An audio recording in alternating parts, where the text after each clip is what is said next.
안녕하세요. 네, 강태입니다. 오늘은 결혼이라는 주제로 이야기를 해보려고 해요.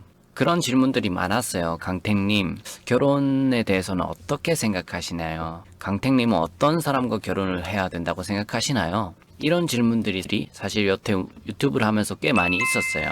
근데 사실 이 주제는 저한테 너무 어려운 것 같아요. 그래도 뭐 제 생각이 궁금하다고 하시니까 비록 아직 결혼을 경험해보진 못했지만 또 제 주관적인 해석이 굉장히 많이 들어갈 것 같지만 이야기를 조심스럽게 꺼내볼까 해요. 제가 구독자 10,000명이 넘은 시점부터 또 제가 질문을 적극적으로 해달라고 구독자님들한테 이렇게 워낙 말을 많이 하고 다니다 보니까 영상 요청해주신 분들이 많아가지고 주제가 굉장히 많이 밀려 있어요. 하나하나 답변 영상을 찍어서 해주고 있긴 한데 상당히 난이도가 높은 질문들도 꽤 많더라고요. 그런 것들도 제가 생각이 정리되는 순서대로 천천히 하나씩 올려드리도록 하겠습니다. 여튼 결혼에 대한 주제도 저한테는 굉장히 난이도가 높은 것 같아요. 본론으로 들어가자면 일단 제가 꼭 해주고 싶은 말은 너무 큰 공포와 부담감을 갖지 않는 게 일단 우선되어야 되지 않나 라고 조심스럽게 생각해요. 저도 뭐 연애 관련 채널을 운영하고 있고 특히 결혼 관련된 뉴스 같은 거 그런 기사들이 한 번씩 눈에 띄면 제가 클릭을 해보거든요.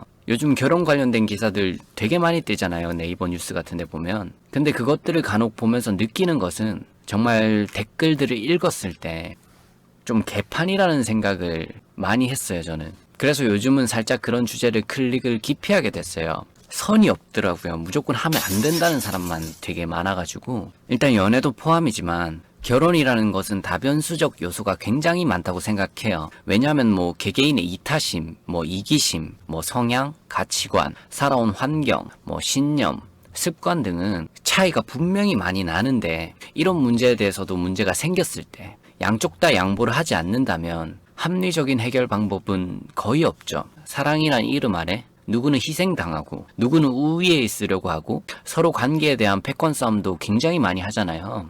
특히 요즘 사람들이 많이 하는 연애 패턴 중 하나가 워낙 정보량이 많아서 그런 것도 있는 것 같은데 패권 싸움이라 보거든요, 저는. 그랬을 때 결혼은 적어도 연애보다는 더 심한 패권 싸움과 갈등이 생기겠죠. 더 오래 붙어 있기 때문에 갈등의 골조가 더 커지는 구조를 가지고 있겠죠. 반대로 둘 다 갈등보다는 뭐 정서적으로 뭐 육체적으로 여러 가지 면에서 좋은 점이 많다고 서로가 느낀다면은 그건 결혼하는 게 훨씬 더 좋은 점이 될 수 있는 거죠.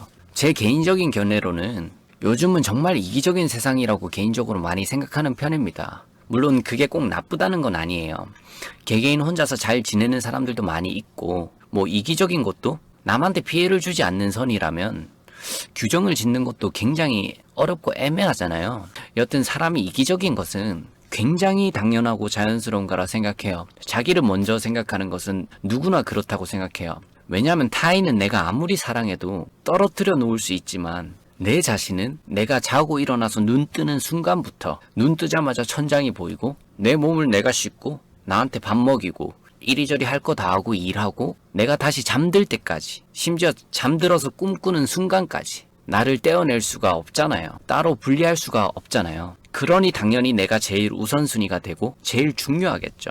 저도 이기적인 부분이 상당히 많습니다. 근데 이 이기심을 너무 당연하게 여기면 뭔가 마음이 좀 찝찝하더라고요, 저는. 이게 성향의 차이일 수도 있는데 그냥 이기적으로 살아도 피해만 안 준다면 상관이 없긴 한데 뭔가 내 안에 있는 이런 찝찝한 문제들이 해결이 안 된 것 같고 약간 내 스스로 납득을 잘 못해서인지 또 이기적으로 행동하다가 내가 맺고 싶었던 인간관계를 잘 맺지 못하고 사람을 잃었던 경험이 있기 때문인지 여튼 뭔가 찝찝하더라고요. 결국 머리가 되게 복잡해지더라고요. 이 생각을 하기만 하면.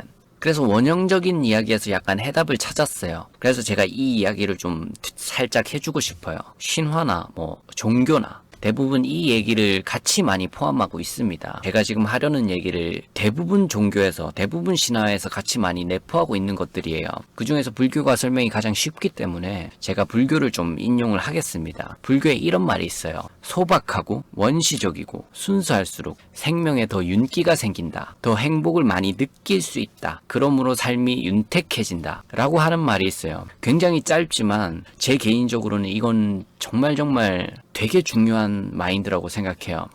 아까 말했듯이 원형적인 이야기, 이런 당연한 소리를 혼수 두려고 하려는 게 절대 아니에요. 그 목적이 아니에요. 저 자신도 상당히 이기적인 편입니다. 물론 이타적인 면도 많이 가지고 있겠지만 이기적인 부분이 훨씬 더 많아요. 제가 올해로 29살인데 29살의 눈으로 세상을 봤을 때는 그래요. 너무 재고 따지고 상대로 휘두르려고 하고 바라는 게 많고 나는 상처받는 것은 싫고 자기 자신의 게으름이나 나태함은 다 사랑받고 싶고 이러한 생각의 방향으로 야금야금씩 이렇게 걸어가는 분들의 수가 저는 절대 적지 않다고 생각하는 편이에요. 왜냐하면 지금 제가 나열하면서 말한 것과 반대로 행동하는 게 훨씬 힘이 들고 어렵기 때문인 부분도 있고 사람이 원래 이기적이라서 그런 부분도 있다 생각해요. 그리고 문제는 이런 이기적인 사람이 두 사람이 만났을 때가 즉 서로가 자기 자신의 생각만 각자 앞세울 때 문제는 매우 커지지 않나 생각을 합니다. 이럴 때는 사실 정말 답이 하나도 없는 것 같아요. 풀 수도 없을 거예요. 하지만 원형적인 이야기를 적용해보자고요. 소박하고 원시적이고 순수할수록 생명이 윤택해진다. 그리고 하나 더 추가하자면 굳이 복잡하게 생각하지 않고 성실함을 갖춘 사람, 요 정도가 더 추가되면 좋겠죠. 자, 이런 두 사람이 만약 만났다고 쳐봐요. 아까랑 정반대되는 성향이죠. 어떻게 될 것 같아요? 저는 이런 두 사람이 만난다면 훨씬 더 잘 지낼 거라는 확신을 가지고 있는 편이에요. 물론은 살면서 되게 복합적인 문제를 많이 겪기 때문에 갈등이 생길 수도 있겠지만 그 갈등을 견디는 힘, 그게 훨씬 견고하고 단단한 것은 자명한 사실이라 생각해요. 예를 들어볼게요. 실제로 주변을 둘러보면은 이런 케이스가 있어요. 서로가 양보를 하는 사람들과 서로 절대 양보를 하지 않으려는 사람들과 한쪽만 양보를 하고 한쪽은 양보를 하지 않는 경우가 있겠죠. 즉 더 쉽게 예를 들면 마이너스 1과 마이너스 1이 만나면 마이너스 2가 되잖아요. 아주 간결하게 정리를 하자면 좀 단편적인 해석일 수도 있겠지만 이런 식으로 마이너스 2가 된다고 생각해요. 반대로 서로가 플러스가 되면 당연히 베스트고 그거는 플러스가 더해져서 서로가 플러스가 되는 거잖아요. 근데 또 한쪽만 플러스 1이고 다른 한쪽이 마이너스 1이라면 이것도 요즘은 제가 아까 말한 것처럼 너무 이기적임이 팽배한 세상이다 보니까 그 수치가 제로가 될 텐데 그 제로가 지속이 되면은 금방 관계가 무너질 겁니다. 한쪽이 지쳐하고 싫어하는 경우가 되게 많이 생겨요. 그래서 아싸리 되게 철이 없을 때 일찍 결혼해가지고 잘 사시는 분들도 꽤 있잖아요. 요새는 그런 분들 보면은 간혹 부럽다는 생각이 들 때가 있더라고요. 왜냐하면 나이 먹을수록 갈수록 생각이 많아진다 하는데 그때 되면 더 결혼하는 게 선택하는 게 쉽지 않아지잖아요. 어릴 때보다 패기가 줄어서 그럴 수도 있고 타이밍을 놓쳐버리면 더 어려워지는 게 결혼이라서 그럴 수도 있고 나이 먹으면 매번 누구를 만날 때마다 선을 보는 느낌처럼 변하게 되니까 그것 때문에 더 그런 게 있을 수도 있고요. 참 말하다 보니까 또 느끼는 거지만 역시 이 문제는 정말 어려운 문제 같아요. 확실하게 제 생각에 답을 내리기도 어려운 것 같아요. 그렇다고 요즘처럼 이기적임이 팽배한 세상에 무조건 양보하지 말라고 자기 자신이 무조건 우선이다. 자기 자신만 더 생각하라고 라고도 말하고 싶지 않아요. 가만히 냅둬도 더 개인주의적으로 알아서 잘 변하고들 계신데 저는 그걸 더 부추기고 싶지는 않아요. 그래서 제 생각을 정리하면 그래요. 서로가 서로에게 도움이 되는 사람이 베스트가 아닐까 싶고요. 꼭 행복해진다기보다는 도움이에요. 행복은 개인의 시각에 따라 결코 끝으로 가면 경제적인 부분이 될 때가 많고 아니면 상대가 나를 행복하게 해줘야 된다는 욕심 같은 것일 때가 많죠. 이런 것은 너무 쉽게 무너지는 행복 같거든요. 하지만 서로 도와가는 것은 그에 비해 좀 더 탄탄하다는 생각이 들어요. 저는 너무 현실을 생각하지 마라 이런 말이 아니라 더 탄탄한 걸 생각했을 때를 말하는 거예요.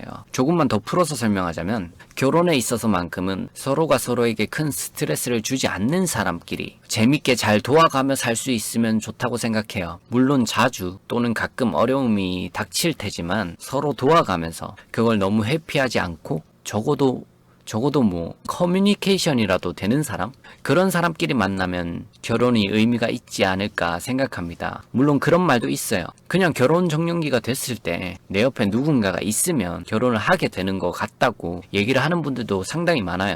결혼 정년기라는 게 그래서 정년기인 거죠. 여튼 자기 자신이 뭔가 좀 갖춰놨다고 느꼈을 때 그때 내 옆에 있는 사람과 그 사람이 적당히 괜찮다면 결혼을 많이 하시는 것 같아요. 여튼 제 생각은 요 정도가 다예요. 결혼 관련해서 물어보시는 분들이 총 4-5분이 계셨던 것 같은데 아직 결혼도 안 해본 놈인 제 생각을 듣는 게 도움이 될런지는 잘 모르겠네요. 괜히 더 혼란스러워졌으면 안 될 텐데. 여튼 이번 영상 주제는 별 이야기는 없었지만 저한테는 굉장히 어려운 주제였네요. 영상이 도움이 되셨다면 구독하기와 좋아요 부탁드립니다.